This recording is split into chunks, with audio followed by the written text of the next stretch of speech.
Alors aujourd'hui, nous allons parler des inhalations humides. C'est le dernier volet pour soigner les virus hivernaux. Je vous en ai fait 4 avant, en vous donnant toutes les indications qu'il fallait pour vous guérir.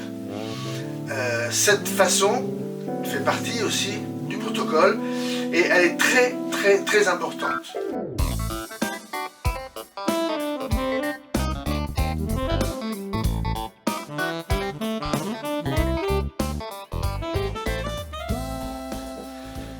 Les inhalations sont un peu laissées de côté, alors que c'est vraiment ce qui va directement aller au contact de vos alvéoles. Donc c'est très important. Si on n'est pas trop faible pour se lever, donc on va faire des inhalations. Et vous allez voir, c'est très simple à faire. Les inhalations humides, c'est toutes les 2 heures. Une pincée d'herbes aromatiques fraîches.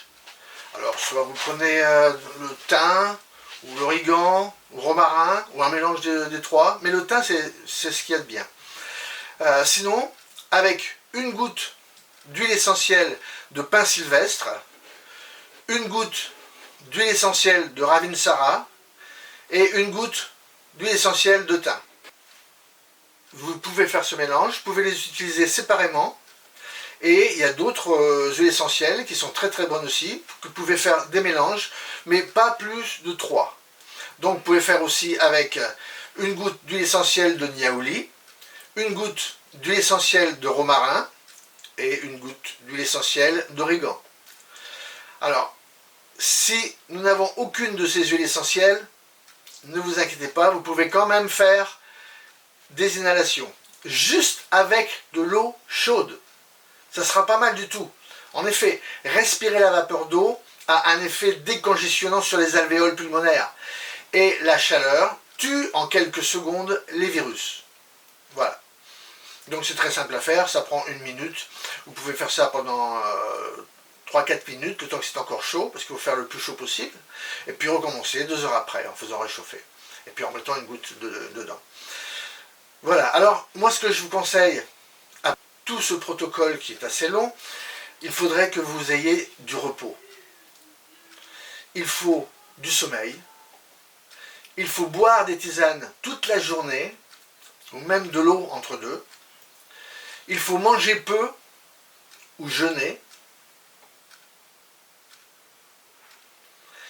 Quand ça sera terminé, comme je vous disais, quand la maladie sera terminée, il est très important de prendre 2 à 3 jours de convalescence. Parce que le système n'est pas prêt à redémarrer sur les chapeaux de roue. Si vous le faites, il va vite se fatiguer, plus vite que normalement.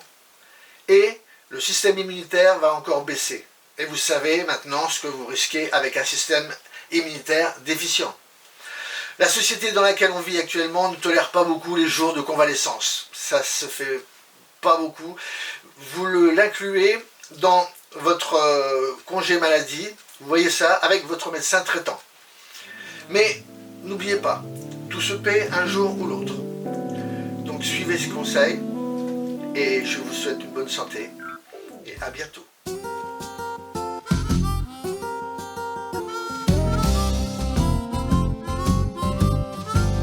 De se connaître mieux, c'est peut-être fastidieux, audacieux et laborieux avant de devenir vieux. Je ne prétends jamais transmettre la vérité. Je ne transmets jamais qu'un sentier pour la trouver, la voir, pour voyager, la méditation pour méditer, la sagesse pour cogiter, l'exercice pour s'exercer, le chemin pour cheminer, la pratique pour pratiquer, la réflexion pour réfléchir, le choix pour choisir.